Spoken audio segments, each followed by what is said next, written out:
Welcome, everybody. So this is the weekly anti-hustle business coaching, coach training that I have in my Facebook group here every Monday.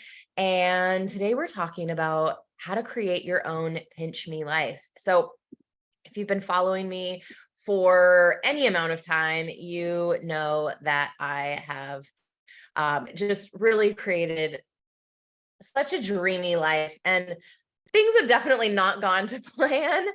But I will say that I have a really fucking rad life. And this is one thing that I love to do with my clients, and I love to help them figure out what their own version of a pinch me life looks like and feels like, and how to create that in their business. And so this is part one because there's so much to talk about. So I'll be doing a part two next week on Monday. That is tentative because here's my pinch me life. I scored a dog sitting gig in Spain next weekend. And so I will be also there to celebrate my 10-year anniversary of my recovery and sobriety. So I will be traveling on Monday and Tuesday. So if I can't do it Monday, we'll be definitely coming in and letting you know when you can expect that. But, let's dive in. I have a couple things to talk about, and then I got to hop off in about 20 minutes. So the first part, if you desire a life that lights you up, turns you on, feels so fucking good, is just the life that you've been dreaming about, the first thing that you want to do is you need to define what that looks like for you. So getting really clear on how, and more importantly, you want to have the things. What are some of the things that I want to have in my life? What do I want this to look like? How much money do I want to be making? Where do I want to live? Who do I want to be around? How do I want to spend my days? And so you really want to look at how are you going to define this, because you need to know where you're going, right? It's one of those things, if you're like, oh, I'll know when I get there.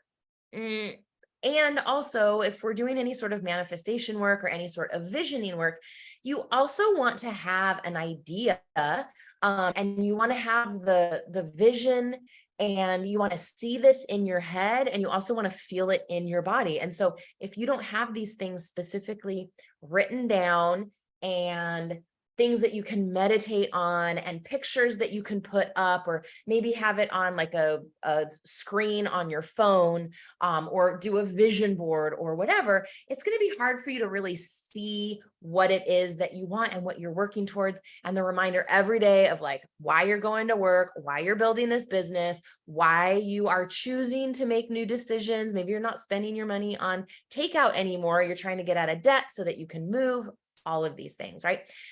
So you really want to define what this looks like for you. And why this is essential. Why is it a non-negotiable for you to live a pinch me? I want to say pinch free, a pinch me life. Why is this no longer something that's like, oh, someday, or like, why is this something that you are committed to having, that it is a sure thing and we are fucking doing this? So some of the challenges that might come up, I mean, and there's a bunch, right? So a couple of the things that I want to invite you to start thinking about is, and this is geared for anybody who has their own business as a coach, service provider. I am in this instance because I do have some spots open for my one-on-one coaching, and that is typically for people who are moving into six figures or who want to scale beyond six figures. And so some of the things that I see happening with this demographic in particular, so if you're not in this demographic, listen, because it will give you an idea of what to expect. How do we mitigate this early on? How can you start to make some changes in your business now so that when you get to six figures, this isn't where you're finding yourself. So if you have done the hustle way to build your business, like I did when I got into the coaching industry, you might have found yourself working long hours, um, to build and get up to the 6-figure mark, and then to maintain this, right? So you get up there and now it's like, great, I need this many clients in order to have this baseline of income every month. And what happens is we start to replicate the hustle culture. We start to replicate what maybe we've learned in corporate America, or in corporate wherever you are, right? And this is just like so infiltrated in Western culture to go, go, go. More means more. So if you're going to make more money, it means that you have to work more hours, you have to do more things, you have to have all of these things. And what happens then is that oftentimes people who have operated that way, um, realize that they don't have enough time, that they don't have any hobbies. Maybe they realize that like they haven't been taking care of their bodies, they're not working out, they're not moving their body, maybe they've gained weight and they're not happy about it. They're not spending quality time with or like true time with their family and their loved ones and their friends. And you started your business thinking, oh, I'm going to be able to go to coffee in the middle of the day. And then that just doesn't fucking happen because you're so busy working, or you don't allow yourself. It's just like not built into your schedule. Right. And so that becomes a problem when it's like, well, yeah, I want to have this pinch me life and I want to have these things and I want to go on vacation and I want to do these things. But in my head, it's telling me that I can't do that because if I do, it means that I will lose my income. So this is the second fear that comes up. So lack of time, not making time, not having a schedule that's working for you, and then worried about losing the income that you've spent a lot of hard work getting to and moving towards, right? And so what happens is there's a fear that if I have an integration week, if I am only available to coach 3 days a week or 4 days a week, if I'm not working weekends, that means that there's going to be a dip in income. And so this fear can become really paralyzing, and it can prevent people from moving into a schedule that actually feels so much better and that actually allows them to enjoy the money that they've been fucking making. What's the point of making all this money, of having these clients where you don't get to go on vacation, and you're not actually like enjoying the fruits of your labor and everything that you worked really hard to build and to have, right? And so what happens is people start to get really resentful about their business.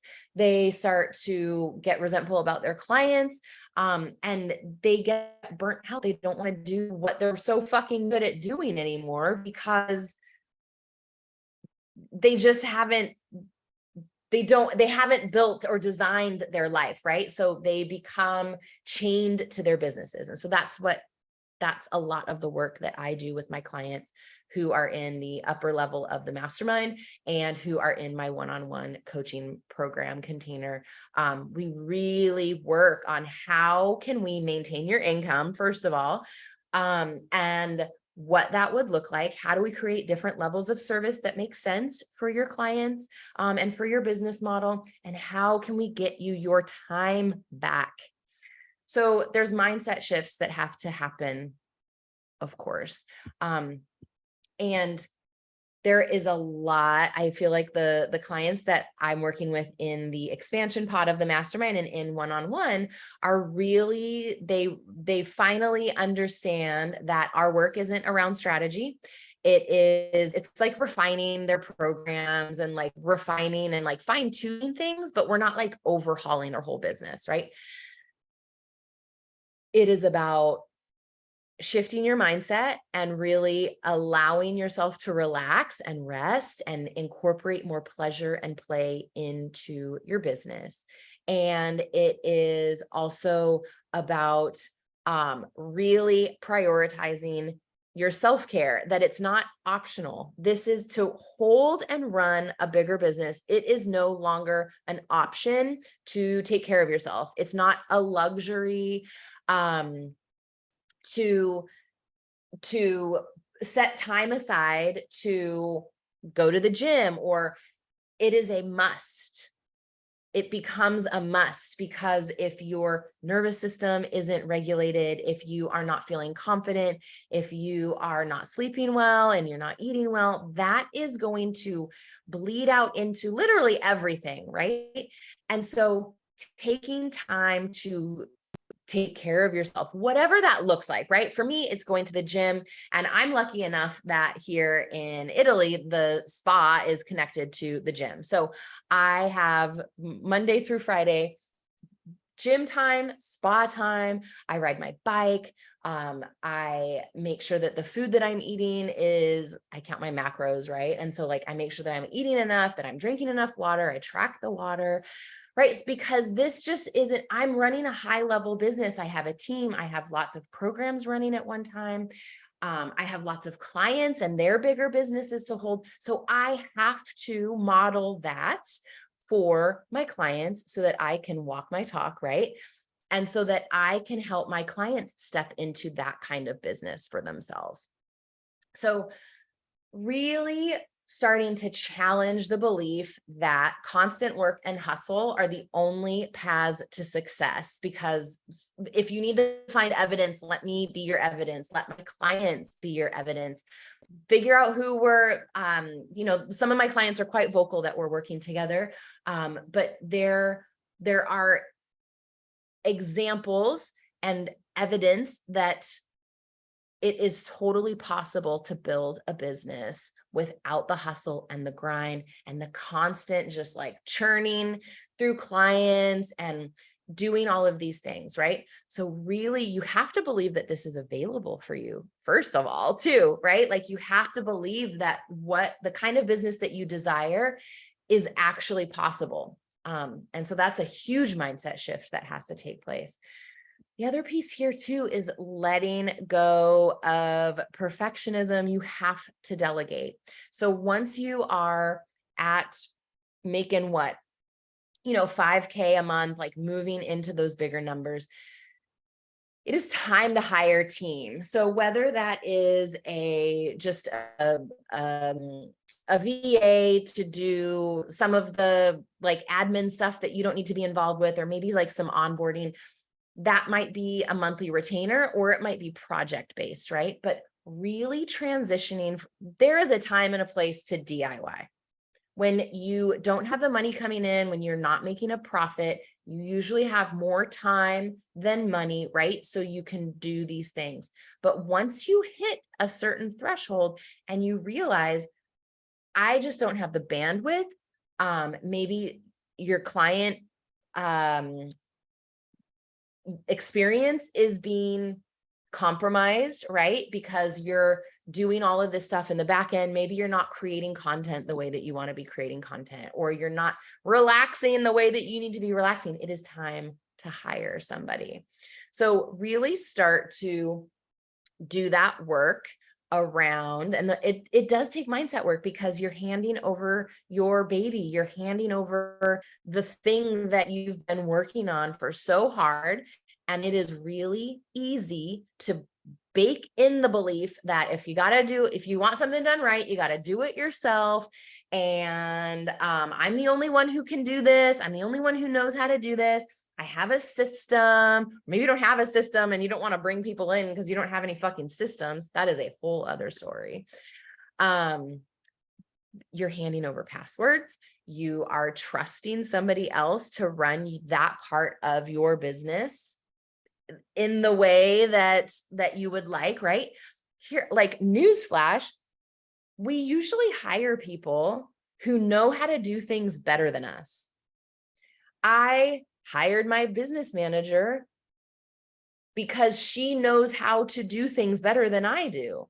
And so this took a big shift, right? Like you have to hire people and then let them do their jobs. So I might have had a certain way of doing something, but she has this streamlined and knows how to do this so much more efficiently than I do, because that is not my job. My job is to be with clients, to create content, to create programs, not to do the back end stuff, right? So really start to do your mindset around like, What are your fears around bringing people into your business?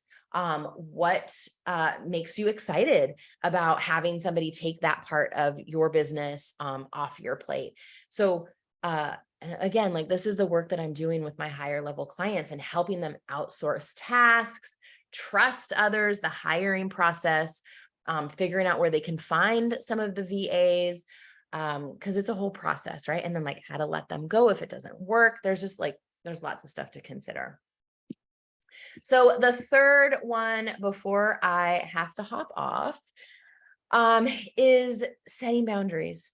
So one of the things as you are building and creating a pinch me life in looking at your business is that you have to be able to set business boundaries and personal boundaries. And I have learned firsthand that if you don't know how to if you don't know how to set boundaries in your personal life, you are going to really struggle setting boundaries in your business life. You're going to say yes to shit that you didn't want to say yes to. You're going to overbook your calendar.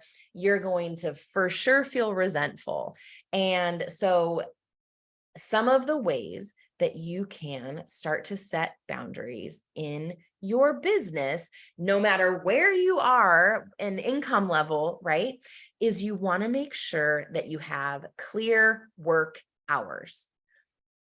I start work at this time. I start taking clients at this time. These are the days that I take clients, and that's it. And having these boundaries. And so we want to also make sure that we are communicating these with our clients. So if you don't already have this, this is like a must do. So define specific work hours for yourself, and then make sure that you're communicating them with your clients, that you are talking to your family members about this, that they know between this time and this time that you are not available. When the door is closed, do not knock. It means that I'm with a client. And maybe you have like a system, right? Like if the door is closed, but there's like a sign on the door with like a red stop sign if you have little kids, right? Or if you have a partner who can't read closed doors. You have to have a conversation. You have to say like, it's not okay. Like when I'm on a client call, it's not okay when the door is closed for you to open the door. That's great if you want to bring me dinner, but like I'm in a zone and you just can't interrupt me. So don't. You want to make sure that this is communicated on your sales calls, that it's on your website, what you're like, I have this on, I think we have it. I don't know. I'll take that back. But you want to make sure that this is communicated when you are getting hired, that the days that I work with my clients for me are Tuesday, Wednesday, Thursday. I start work at 3 p.m. my time, which is 9 a.m. Eastern, right? So that means that is 6 a.m. Pacific. So if my client is on the West Coast and they need an evening appointment, we either figure something out or it's not going to be a good fit to work together, because I'm not going to wake up at the ass crack of dawn, and I'm not going to stay on calls past 8 p.m. because I'm toast. And that's a boundary of mine. Make it a rule to not respond to work-related messages or even check them on the weekends, because I have done this on purpose and by accident, and have gotten emails from clients that like ruined my weekend, to be honest, right? Someone saying like, hey, like this isn't working and I want out from my contract. And like, there goes my weekend, right? So make it a point to not even open the apps. Don't check the apps. Make sure that this is communicated to your clients, that I check out on Fridays at this time. If you leave me a Voxer or an email over the weekend, I will make sure that I get to you on Monday when I return back into the office. You can use calendar apps and scheduling tools to block off your personal time, your integration week. If you have not done this already, go into your calendar for 2024 and block off weekends, holidays, your birthday. Do you want to go on vacation? Do you want to start incorporating integration weeks? Do that now. So it is already in your calendar. It is a non-negotiable. I take the last week of every month off because I like the continuity. My clients and I need that time to just decompress, relax. It was perfect. This last week I had off, and we are wrapping up summer here in Italy, and I got to go to Cinque Terre. I got to sleep in. I got to go to the beach for 2 days, and none of my client calls were interrupted. I got to do the things that I wanted to do. And it was already built into my schedule, and it was fucking perfect. So 10 out of 10 recommend if you don't have an integration week and you want to start incorporating this. Let me know below. Reach out to me privately if this is something that you want to be doing in your business, and you are also thinking about working with me one-on-one, then let's have a conversation about this, because I have helped my clients who are transitioning out of a hustle-based business model and into more of an anti-hustle, pleasure-based business model of how to do this and all of the mindset work that it takes in order to make this happen confidently, so you're not freaking out, because there's a lot of stuff to think about and to learn how to calm your nervous system about. And the second piece before we go is prioritize pleasure, play, and rest. So schedule your work around your play. Block off your lunches, block off if you want to go do, and like, what hobbies do you want to be doing? Have you not done something that used to light you up and you're just like, oh, I really wish go do the thing, put it in your schedule. If there's a lunchtime yoga class or cycling class or something that you want to be doing, block it off in your schedule so that you can do that. If there's, I don't know how Peloton works, right? But like, if there's a certain ride that you want to do and it's in the middle of your day, block it off. Midday walks, baths, pleasure practices, somatic practices, naps, like whatever you need to start feeling better in your business, mark it off on your calendar. It will make all the difference in the world. That is all I have today. I have to get going. But put your thoughts, comments below. I will answer them later when I'm off this next call. And if you are thinking about hiring me or have thought about hiring me or want to know what it looks like to work with me one-on-one, I have 2 different programs and ways to work with me depending on where you are in your business and what your budget is for your one-on-one coach. And I'm happy to chat with you about what that looks like. So I will talk to you soon, and we'll see you next week. Bye.